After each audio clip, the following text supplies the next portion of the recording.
everyone. I am Shakia Stewart, and this is Keya Speaks. I am Keya with Communities and Schools of Hampton Roads, and today we're going to be speaking with the phenomenal Dr. Kwanna Ward. She's been in the counseling field for over 23 years and is a licensed clinical social worker. She's very active in our community and definitely has some information to share with us in terms of being trauma sensitive in schools. So today, thank you so much for being with us, Dr. Ward. Thank you for having me. Yeah, so how are you doing today? I'm doing good. I am home with my children. This pandemic has given me a newfound sense of appreciation for just being present, just slowing things down and just being able to appreciate home and being able to be here with my children. Awesome. Thank you. So we're going to jump right in. And so I wanted you to explain to us, what exactly is trauma? So trauma is really it's subjective. It is anything that is deeply distressing or disturbing.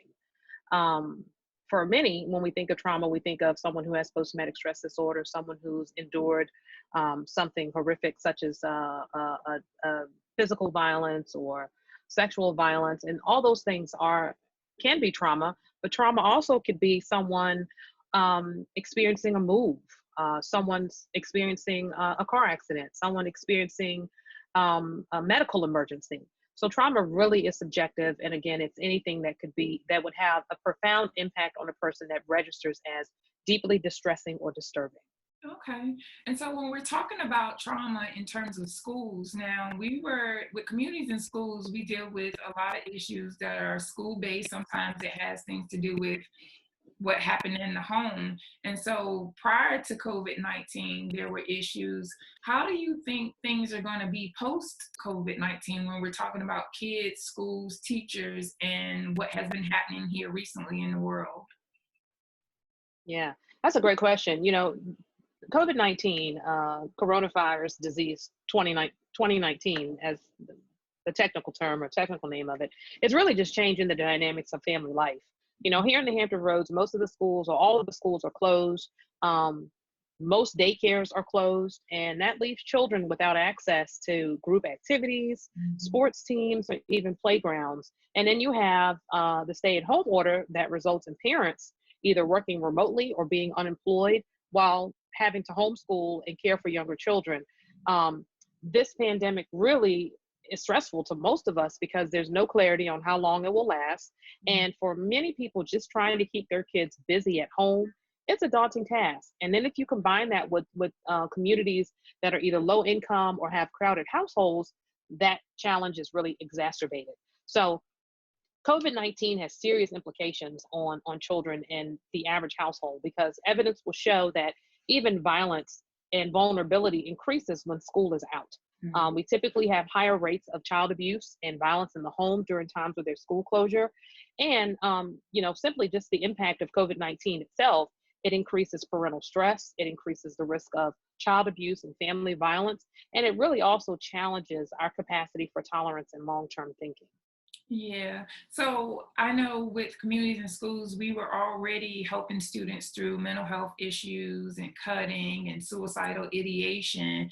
And even now that we've been out of school, we've had reports of abuse, and those same thoughts have been, like you said, exacerbated.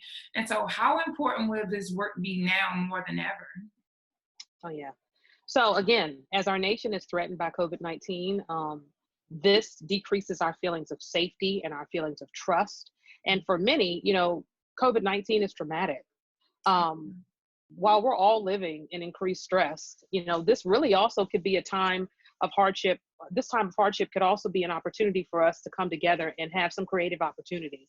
It could be a time for us to allow for some increased relationships to be built with our children, with our family members that are in our home, with our educators, and also with our community.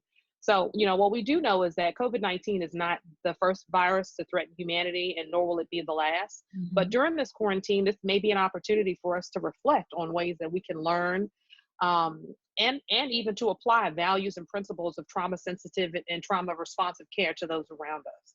Yeah. One thing that we know, Shakia, is that when safety and trust increase, fear and danger and threat decrease. So now more than ever, we want we want to try to increase community and togetherness, and belonging, and unity. Those things are so crucial at this time. So we want to be asking ourselves, what are some ways that we can stay connected? What are ways that we can support one another? What are some ways that maybe we can reach out to each other to let people know that we're concerned? What are some ways that we can kind of slow things down and just be present? Yeah, I love what you say about using this opportunity to reconnect and connect. I would say for our family, like I have siblings that live in Northern Virginia, and we did a Zoom call, with all the nieces, nephews. It was loud and it was a mess, but we were able to see each other and talk with one another, and it meant the world. So definitely that reconnection is important. And so when we're talking about going back into school, though, like how or whose responsibility will it be to make sure that our schools, our teachers are safe for these students to return to, where trauma has been provided, trauma education has been provided, and that they understand the importance of being sensitive in this time? Yeah. One of the things that the pandemic has taught me is that I had gotten so far removed from the fact that teaching my children is my primary responsibility. We think about from birth up until the time they go off to preschool, we are their primary teachers. And then culturally, some kind of way, culturally, we have then transferred that responsibility from ourselves to our teachers, when I think the universe has always been designed for us to work alongside the teacher, work alongside the educator, not necessarily to pass that baton off. And so as we are home now and having to educate our children and support, and the teachers are supporting us, I think that it is now making things so much more clear for us that, when it comes down to education and what goes on in the educational setting, all of us who are invested in our children are responsible. So to answer that question, making sure that trauma is a focal point in the schools, that's not just the educators or the administrators' responsibility. It is also the responsibility of anyone who's invested in that child's overall academic career. It would be a primary concern for not only the teachers, but for us as a parent. For those of us who work in before and after care, for those of us who drive a school bus, anyone who's involved, it is all of our responsibilities to make sure that we are trauma sensitive to the kids that we are responsible for making an educational impact on. Yeah, and so I'm glad you brought that up, where it's not just the teacher's responsibility, it's not just the principals, but it's the community at large, essentially. Like anyone that's going to engage that child or that student in any activity, whether it's riding the bus, serving lunch in the cafeteria, or just, or if you're the coach of a basketball team, like it's everyone's responsibility to understand what trauma is and how we can help and support.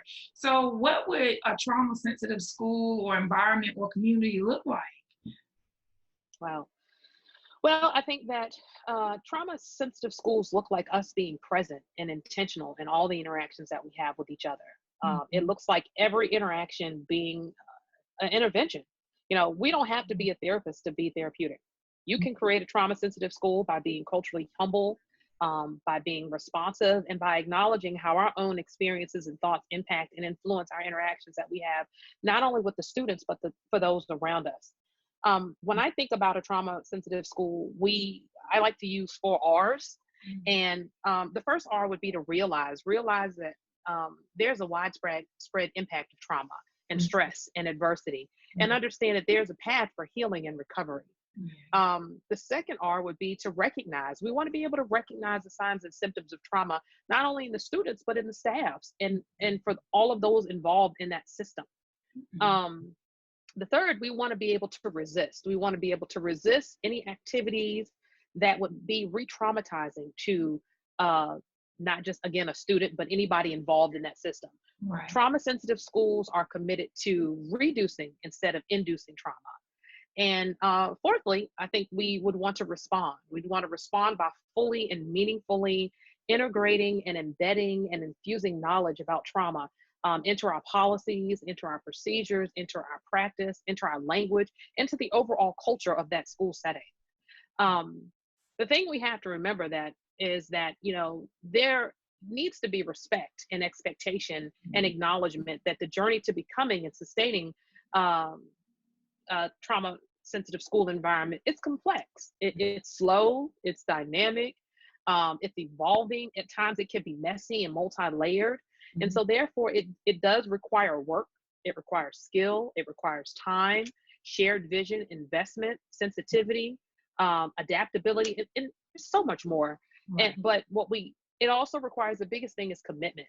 So if we're willing to get there, we will get there. Essentially, that would be the goal for all schools. Yes. I love it. Just that commitment idea of it, and being sensitive and being present and responsive. I love it. So what type of awareness, because you brought this up, like, being aware of your own trauma and how that has impacted you. So I remember you did a training for us in the beginning of the school year where we did our adverse child experiences questionnaire. And to be all in all transparency, like my score was like a 5, and it very well could have been a 6 if I would have read another question a little bit more in depth. And so knowing like where you are as an individual, how important is that going to be in becoming a trauma sensitive school? Yes, that's a great question. Things that educators, not just educators, but those, when I say the word educators, I don't necessarily mean teachers specifically, but it's anyone who has a responsibility for that learning environment. So educators need to be mindful of our own biases, of our own values, of our own attitudes and beliefs, and how those things really color and filter how we view the student, how we view our job as educators, and how we respond to each other in the school setting. The other thing is we have to really be mindful of that many times when we're responding to each other, we're responding to our own survival of protective and coping responses. And that may also put us in a response of defensiveness that may be triggering somebody else's trauma. So we have to really be self-aware of our own issues. We all have issues, and we have to also be aware of how those issues are impacting and affecting our interaction with each other in the school setting. Yeah, I know one thing that I typically say to staff, like, I don't want my past to infect another person. So whatever my experiences were, and it's not affect, but infect, because sometimes that energy we give all has a way to infect another person in a way that they carry it and they infect somebody else. So just like happiness and joy can be passed along, so can negativity and definitely disparaging thoughts and attitudes. Absolutely. And so but the key to that, like you said, is awareness. We just have to be aware. You are aware of that. And so many times we're on autopilot, just kind of functioning through life, and we're not always aware. So trauma sensitive requires that we have a huge piece of awareness of not only what everybody else is doing, but what are we doing? Absolutely. And so I have another question. So what is the hope from this conversation that we're having on today? Where will this discussion lead when we're talking about trauma and trauma sensitive schools? Yes. I am hoping that this conversation will be a springboard for other conversations and developments of trauma sensitive schools. The research shows us that our children today are dealing with things that most adults didn't deal with when they were in that time period, but they're dealing with adult issues. Our kids are dealing with homelessness. Our kids are dealing with housing insecurity, food insecurity. They're couch surfing. They're dealing with, adult traumas, or what we would perceive to be adult traumas. And so what I'm hoping is that this will be a springboard for us to look at what are we doing and what can we do better? How can we become trauma sensitive, not only as a school, but as a school district? What policies can we start to maybe discuss and do things differently now? I think one of the things I said was it does take time, but there are some things that we can do right now. Where can we start? Right. And what are we already doing? Right. That works. Yeah. And I think a lot of times, teachers feel like their hands are tied. You have policies that are in place that are oftentimes outdated and haven't caught up with the times that are presently happen. Somebody wrote some policy 20 years ago and thinks it's supposed to be effective now, where the issues of life have changed, not only the family, but it's changed the children that are coming out of these families. And the issues are more complicated. So with communities and schools, we often see, like you say, the couch surfing, kids dealing with homelessness, being the second adult in homes.